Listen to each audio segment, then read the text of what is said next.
네, 안녕하세요. 다정한 청년의 다엘. 희덩입니다. 네, 오늘은 저희가 좀 특별한 이슈가 있어서 이렇게 오랜만에 같이 영상에 나오게 되었는데요. 아마 지금 이 영상이 올라갔을 때쯤이면 출산을 했을 것 같아요. 꾸준히 영상을 봐주신 분들은 아시겠지만 저희는 지금보다 어릴 때 만나다가 너무 안 맞아서 헤어지기도 하고 다시 만나기도 해서 이제 결혼까지 했었는데 결혼 생활을 3년 넘게 하다 보니 또 이렇게 출산을 하게 되어서 정말 너무 행복하게 생각을 하고 감사한 마음인 것 같아요. 오늘 영상 주제, 결혼하기 좋은 사람, 이런 사람과 결혼을 해라 라는 이야기를 나눠보려고 하는데, 제가 수많은 연애 사연을 받아오면서 느낀 게, 남녀가 잘 만나서 결혼을 하는 것도 중요하지만 그렇다고 해서 결혼을 했다고 해서 끝이 아니라는 점이에요. 결혼은 성공, 결혼은 행복, 이거는 절대 아니라는 점이죠. 제가 개인적으로 결혼에 있어서 가장 중요하다고 느끼는 점은, 나와 같이 행복한 결혼 생활을 할 수 있는 사람을 알아보고 선택할 수 있는 눈을 가지는 거라고 생각을 하거든요. 저 같은 경우에는 사실 결혼을 하기 위해서 재회를 한 만큼 스스로 더 떳떳하려고, 상대방에게 잘하려고 노력을 많이 했는데, 지난 3년간의 결혼 생활이 10점 만점의 기준이 있다고 치면 저는 9.9점은 되는 것 같아요. 많은 사람들은 내가 가장 좋아하는, 가장 사랑하는 사람이랑 결혼을 하려고 생각을 많이 하는데, 과연 그 생각과 그 기준이 맞는 건지, 그리고 행복한 결혼 생활을 이어가려면 무엇을 가장 중요하게 생각해야 하는지 저희의 생각을 말씀을 드려보도록 할게요. 저는 가장 중요하게 생각하는 게 이해관계를 따지지 않는 거. 그러니까 부부가 이렇게 되는데 언제나 공평할 수는 없잖아요. 때로는 누군가가 희생을 해야 하는 순간이 찾아오잖아요. 근데 그걸 희생하려고 하지 않으면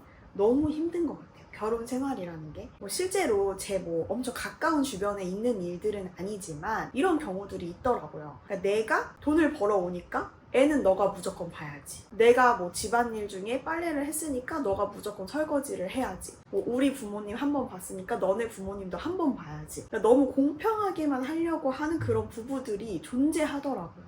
그럼 당연히 힘들고, 때로는 이게 좀 유도리 있게 내가 희생해야 되는 순간도 있고, 또 내가 참아야 되는 순간도 있고, 때로는 나한테 이익이 되어야 하는 순간도 있잖아요. 근데 그걸 하나하나 계산을 하고 있으면 너무 피곤하고 너무 자주 싸우게 되고, 나중에는 더 바라게 되고 더 서운하게 되고, 좀 그런 일들이 많이 있는 것 같더라고요. 그래서 저는 좀 이해관계를 따지지 않는 게 너무 중요한 것 같아요. 첨언을 하자면, 사실 결혼을 한다는 거는 일평생 함께 하려고, 관계를 멀리 바라보려고 하는 거잖아요. 그래서 방금 이 말이 더 중요한 게, 우리가 부부 사이에 앞으로 함께 할 수 있는 것들이 수천 가지, 수만 가지 그 이상이 될 거잖아요. 그런데 이런 이해관계 때문에 많이 다투는 부부들을 보면 눈앞에 놓여있는 그 몇 가지 때문에 싸우는 경우들이 많아요. 우리는 앞으로 10,000가지를 함께 해야 되는 사람들인데, 눈앞에 놓인 이 5가지의 고비를 넘기지 못해서 싸움이 더 많이 일어난다는 거죠. 우리가 앞으로 9,000 몇백 개를 더 함께 하다 보면 그때마다 내가 이 사람에게 더 양보를 하게 될지, 아니면 상대방에게 내가 더 많은 배려를 받게 될지 서로 다 모르는 거잖아요. 그러니까 앞으로 함께 할 수 있는 것들이 정말 많은데, 이런 부분까지 멀리 바라보지 못하고 눈앞에 있는 것만 집중을 하다 보니 누가 더 낫니 마니, 이런 식으로 이해관계를 따지게 된다. 그러다 보면 자연스럽게 내가 이 사람이랑 결혼을 왜 했지?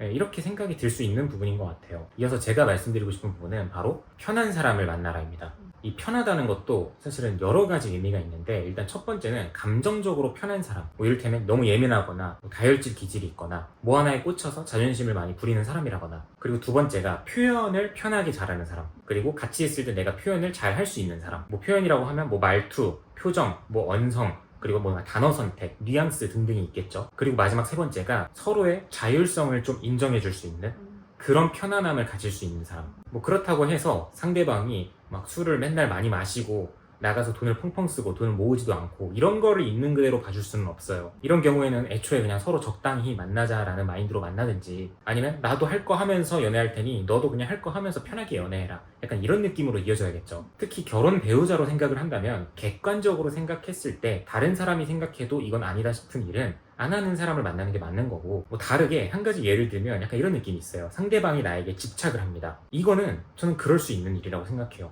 나가서 이성이랑 술을 먹는 걸 좋다고 반길 사람은 아무도 없는데, 어느 누군가는 상대방이 나에게 집착을 해주는 걸 선호하기도 하거든요. 그리고 또 어느 누군가는 나에게 좀 기대줘, 나를 좀 의지해줘 라고 말을 하는 사람들도 있습니다. 그래서 전반적으로는 내가 뭔가 이 사람을 억지로 이해하는 게 아니라 그러니까 자연스럽게 그냥 이해가 되는 사람, 그리고 내가 무의식 중에 했던 행동이나 평상시에 어떤 습관적인 모습을 보일 때도 그냥 자연스럽게 나를 이해해주는 사람, 그런 사람을 만나서 전반적으로 편안함을 느낄 수 있어야 결혼 배우자로서 잘 맞는 사람이라고 볼 수 있을 것 같아요. 저는 또 중요하게 생각하는 게 자기 객관화가 되는, 그러니까 자기 반성이 되는 그런 사람과 결혼을 해야 된다고 생각을 해요. 예를 들어서 싸우고 나서 항상 그 자리를 박차고 나가는 사람이 있다고 해볼게요. 싸울 수는 있지만 싸웠다고 해서 항상 그 자리를 피해버리고 상대방을 홀로 남겨두고 가버리는 그런 행동은 되게 잘못된 행동인 건데, 그런 행동에 대해서 만약에 지적을 했다고 해볼게요. 근데 그 지적을 받았을 때 내가 생각을 한번 해보는 거죠. 아, 내가 생각해도 싸웠을 때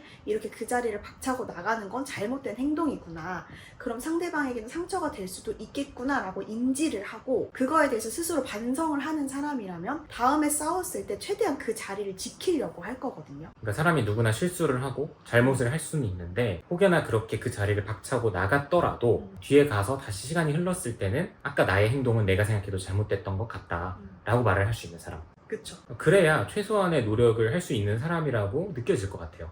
그런 객관화가 그래도 잘 되는 사람들은 계속 성장을 해 나가거든요. 당연히 사람이 부족할 수 있죠. 저도 다혜님을 만났을 때 되게 부족한 모습들이 많았었고 다혜님도 마찬가지였을 거고, 근데 서로가 그런 모습들을 피드백을 했고 반성하려고 했으니까 지금 그런 모습들이 많이 없어졌잖아요. 부족한 모습들이 많이 개선이 됐거든요. 그런 걸 서로 받아들일 수 있는 사람, 그런 사람을 만나야 결혼 생활이 더 행복할 수 있다라고 생각을 합니다. 부부 사이에서 앞으로 살아가면서 정말 다양한 수많은 문제들이 계속 닥쳐올 거란 말이죠. 그러니까 어떤 문제가 닥쳐와도 우리가 힘을 합치면 뭐 완벽하게는 아니더라도 계속해서 조금 더 발전된 방식으로 헤쳐나갈 수 있다, 이런 믿음이 있고 그런 노력을 서로 하려고 하면 사실 그런 사람들은 잘 사는 것 같아요, 대체로. 그런데 다툼이 있을 때 뭔가 서로의 말을 깊숙하게 이해를 하지 못했거나 아니면은 그냥 그러려니 하면서 시간이 흐르면서 대충대충 넘어갔거나 어떻게 보면 그 문제를 묻어둔 거죠. 이런 사람들이 그 안에서 발생된 감정들을 조금씩 묵혀놨다가 한 번에 빵 터지고 신뢰를 잃어버리게 되는 것 같아요. 문제 해결을 잘 해나가는 커플들은 못 만나는 게 더 이상하다, 그렇게 생각을 합니다. 다음으로 저는 투명한 사람이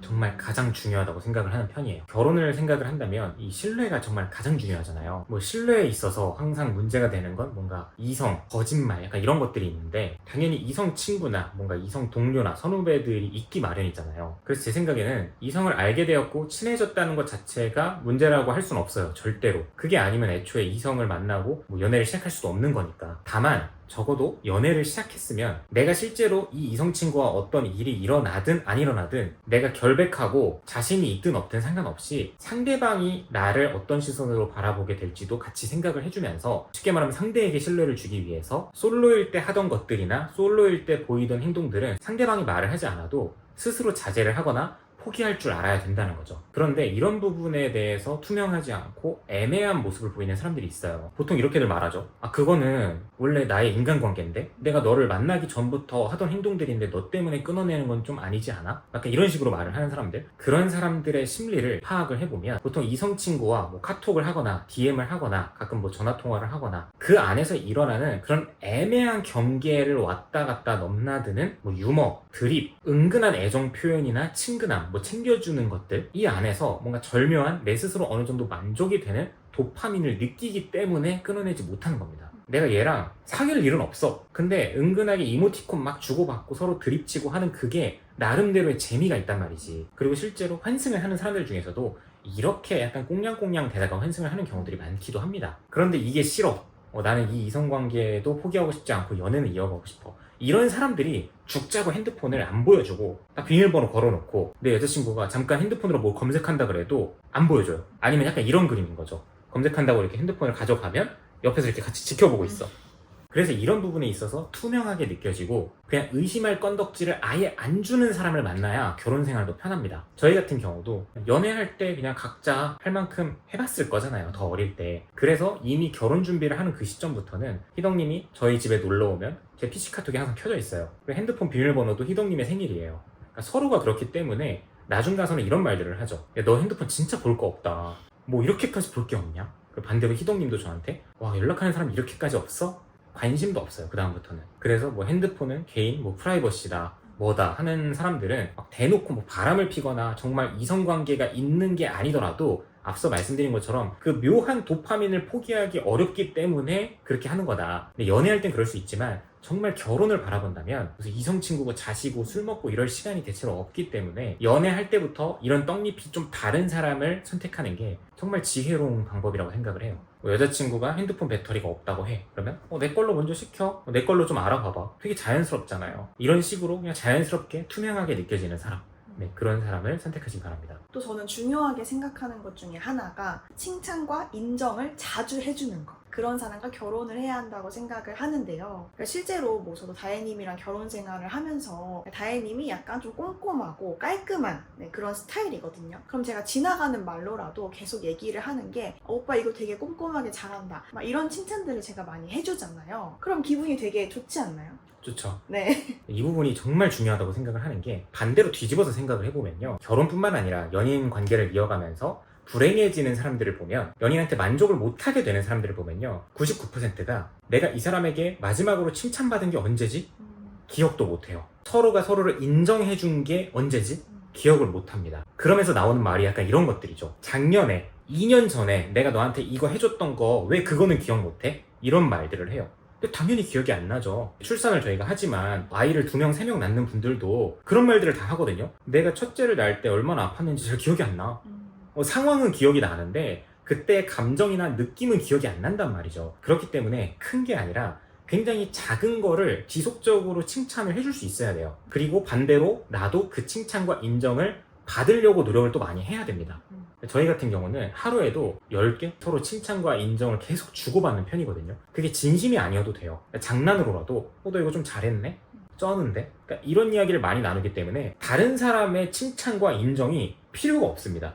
그래서 바깥으로 나가서 뭔가 겉도는 느낌도 없고 굳이 다른 사람들과 막 자주 만나거나 그럴 일도 없어요. 내가 앞으로 평생 살아갈 이 사람에게 가장 많은 칭찬과 인정을 받기 때문에 그게 정말 너무 큰 힘이고 뭔가 부부관계에 있어서 가장 큰 원동력이 된다는 거죠. 서로 사랑에 빠졌을 때 막 도파민이 막 이렇게 커졌을 때 너 너무 잘생겼어, 너무 예뻐, 그러니까 이런 게 아니더라도 생활적인 거, 뭐 사회생활 하면서 겪었던 일 아주 작은 거라도 지속적으로 표현을 해주면 멀어지는 게 더 어렵습니다. 마지막으로는 좀 사소한 부분이지만 그냥 넘어갈 수는 없는 부분인데요. 행복한 결혼 생활을 하는 주위 지인들을 많이 봐도 확실히 약속이 없고 나가는 걸 별로 안 좋아하는 사람, 그러니까 나가서 노는 걸 별로 안 좋아하는 사람들끼리 그런 부부들끼리 행복해 보이는 경우가 정말 많더라고요. 앞서도 짧게 말씀드렸지만 이 결혼을 하고 나면요 생각보다 시간이 별로 없습니다. 그런데 그 없는 시간을 쪼개서 또 친구랑 술을 마시러 간다, 뭐 놀러 간다, 내 취미를 즐기러 간다, 이렇게 시간이 흐르면 전 자연스럽게 멀어질 수밖에 없다고 생각을 해요. 그래서 행복한 부부들은 주말에 그 남는 시간 동안 함께 뭐 쇼핑하러 가고 집안일 같이 힘써서 하고 그런 사소한 그런 소소한 과정을 행복으로 느끼고 서로에게 힘이 되어주는 관계가 됩니다. 그러니까 이런 걸 못할 것 같으면 내가 하고 싶은 게 너무 많고 희생할 준비가 안 되어 있는 듯한 사람은 배우자로서는 사실 불합격이에요.